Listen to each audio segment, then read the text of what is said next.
मानो के पास धोके धोके धोके रोवत दीवाना लगले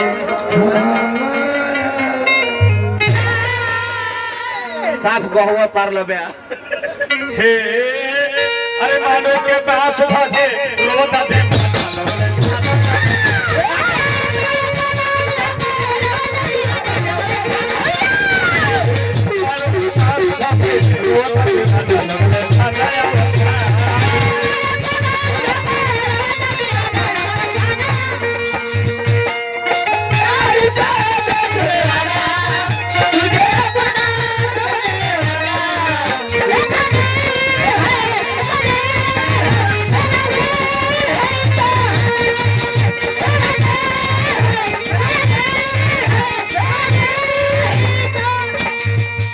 भैया प्रेमचंद यादव जी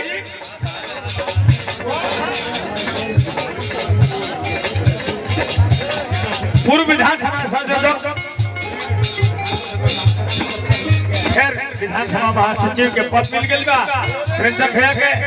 बहुजन समाज पार्टी लालचंद यादव जी विधानसभा महासचिव के पद मिल गई बा बहुजन समाज पार्टी से लालचंद भैया के हार्दिक अभिनंदन शुभकामना बा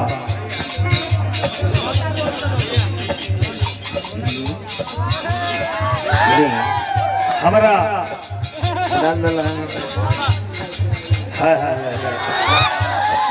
जस बाबा परिवार अग्रौली पवन दुबे जी 100 रुपया पुरस्कार देनी अयोकिल जी धन्यवाद पवन बाबा सत्येंद्र सिपाही अमरनाथ सुबेदार जी जयशंकर प्रेस मीडिया गाजीपुर बड़ी बड़ी पुरस्कार भैया हरिचंद जी हमारा के 100 रुपया पुरस्कार देनी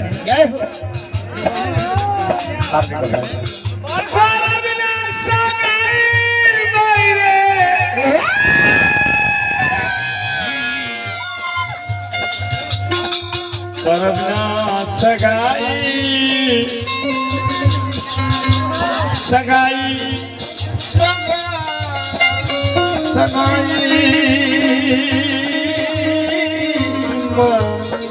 सगाई माई रे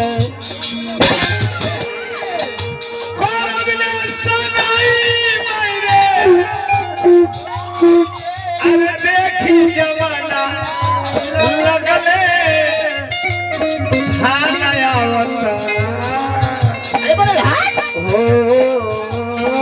शेर बहादुर सिपाही नफीस नमाज बानी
भैया प्रेमचंद यादव जी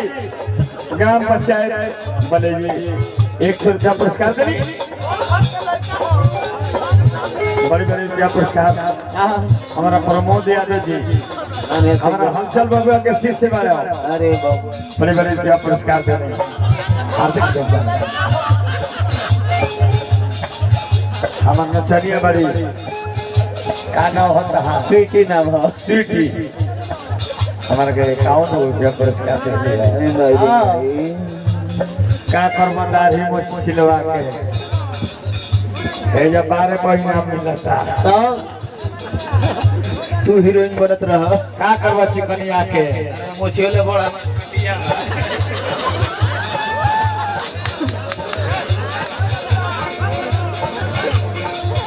कर मोमो सीधा है छिलवा के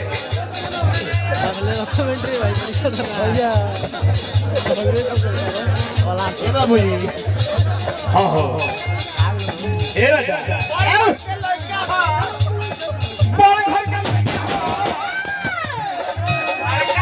बड़का खाना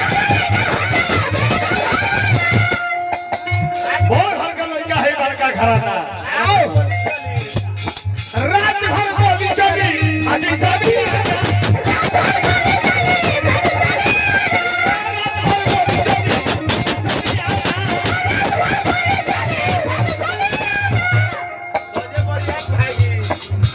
शेर बहादुर सिपाही जी एवं लालू जी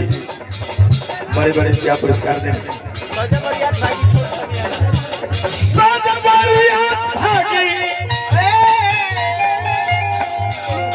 खाली होई सोनियाना लगले